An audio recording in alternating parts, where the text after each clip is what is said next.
बस्तर के घने जंगलों में दशकों से हिंसा की आग सुलग रही थी।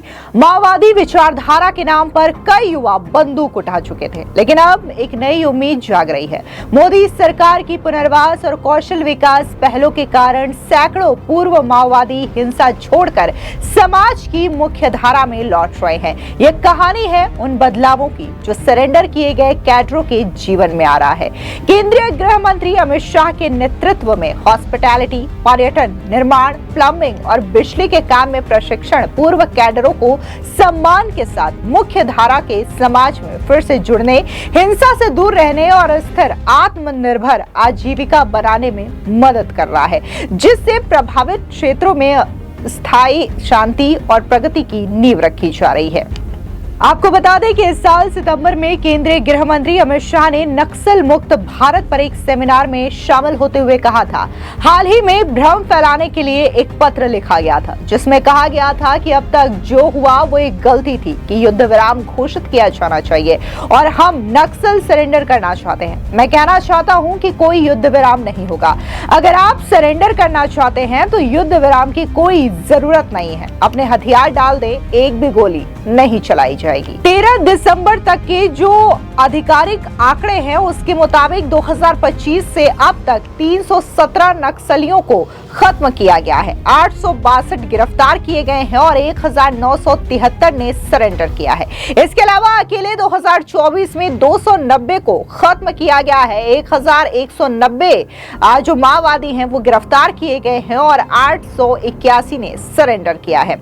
आपको बता दें कि ऑपरेशन ब्लैक फॉरेस्ट में 27 कट्टर नक्सली मारे गए हैं। 24 से 23 मई 2025 को बीजापुर में सरेंडर हुआ और अक्टूबर 2025 में पूरे छत्तीसगढ़ में 197 और महाराष्ट्र में 61 में 258 ने सरेंडर किया, जिसमें सरेंडर करने वालों में 10 वरिष्ठ नक्सली शामिल थे। इसके साथ ही गृह मंत्री अमित शाह ने कहा कि सरकार ने मार्च 2026 तक हर नक्सल प्रभावित क्षेत्र को पूरी तरीके से नक्सल मुक्त बनाने का पक्का लक्ष्य रखा है। बता दें कि अक्टूबर में वामपंथी उग्रवाद यानी कि LWE में सबसे ज्यादा प्रभावित जिलों की संख्या घटाकर सिर्फ 3 कर दी गई है, जो पहले के 6 जिलों से एक महत्वपूर्ण कमी है।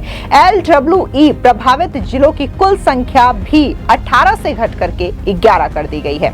आपको बता दें कि इसी के साथ ही उग्रवाद से इंफ्रास्ट्रक्चर का एक सफर तय हो रहा है। सुकमा के सरेंडर किए हुए माओवादी राजमिस्त्री का काम सीख रहे हैं। बता दें कि छत्तीसगढ़ के सबसे ज्यादा उग्रवाद प्रभावित जिलों में से एक सुकमा में एक रिहैबिलिटेशन सेंटर में रहने वाले 35 सरेंडर किए हुए माओवादियों को राजमिस्त्री के तौर पर ट्रेनिंग दी जा रही है। इस कोर्स में कंस्ट्रक्शन की बेसिक तकनीकें, ईंट लगाना, प्लास्टर का काम, छत डालना और क्वालिटी स्टैंडर्ड शामिल है, जो प्रतिभागियों को पूरे इलाके में बिल्डिंग प्रोजेक्ट में आजादी से काम करने के लिए तैयार किया जाता है।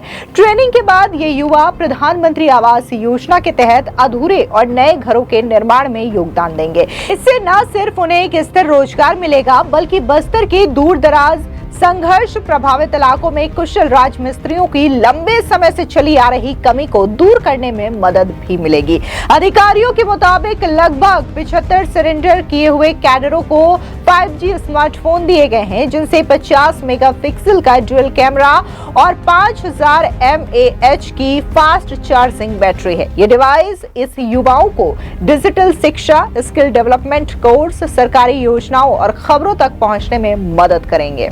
नक्सली से होटल मैनेजमेंट ट्रेनी तक का सफर। छत्तीसगढ़ के बस्तर इलाके में सरेंडर करने वाले नक्सलियों ने मुख्य धारा के समाज में फिर से शामिल होने के मकसद से स्किल डेवलपमेंट प्रोग्राम के जरिए बदलाव का सफर शुरू किया है।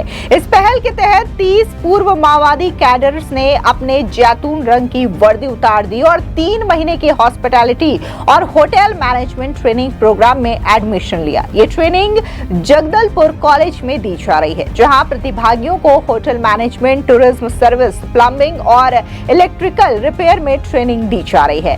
हॉस्पिटैलिटी कोर्स में कस्टमर इंटरेक्शन, हाइजीन और sanitation, front office operation, soft skills और असरदार कम्युनिकेशन जैसे मॉड्यूल शामिल है। ट्रेनिंग के पूरे समय के दौरान हर प्रतिभागी को स्टाइपेंड दिया जाता है, जिससे वे स्किल्स सीखने पर ध्यान दे सकें और स्थिर रोजगार और बेहतर भविष्य की तैयारी कर सके। LWE प्रभावित क्षेत्रों में सरकार द्वारा किए गए विकास कार्य। आपको बता दें कि केंद्र की मोदी सरकार ने 90 जिलों में 1804 बैंक शाखाएं, 1321 ATM और 37,850 बैंकिंग कॉरेस्पोंडेंट के साथ साथ 5,899 डाकघर स्थापित करके LWE प्रभावित जिलों में वित्तीय समावेश को मजबूत किया है, जिससे बैंकिंग और डाक सेवाएं सबसे दूर दराज के नक्सल प्रभावित क्षेत्रों तक भी पहुंच सके।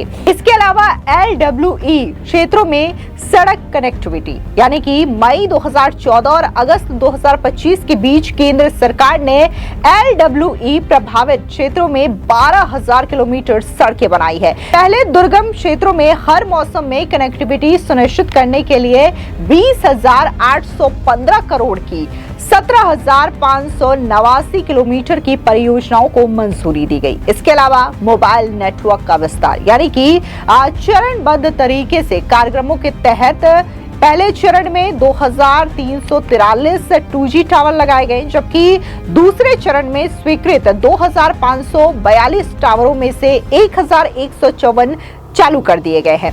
इसके अलावा एस्पिरेशनल डिस्ट्रिक्ट और 4G सैचुरेशन योजनाओं के तहत स्वीकृत 8,527 4G टावर्स ने मुख्य नक्सल क्षेत्रों में कनेक्टिविटी और संचार में काफी सुधार किया है। ये कुल मिलाकर के जिस तरीके से परियोजनाओं को लागू किया जा रहा है, उसका मेन मकसद यही है कि जो नक्सलवाद क्षेत्र है वहां से इन युवाओं को निकाला जा सके और उन्हें एक मजबूत स्किल प्रदान की जा सके, जिससे इन्हें स्थिर रोजगार मिले और ना कि ये बंदूक उठा सके। और यही जो मेन मकसद है वो सरकार की ओर से पूरा किया जा रहा है। और खास तौर से जिस तरीके से केंद्रीय गृह मंत्री अमित शाह ने ये लक्ष्य रखा है कि जल्दी भारत को नक्सलवाद मुक्त बनाना है, तो इस दिशा में सरकार पूरे जोर शोर से प्रयास कर रही है। फिलहाल इस खबर पर आपकी क्या राय है, कमेंट सेक्शन में जरूर बताएं। धन्यवाद।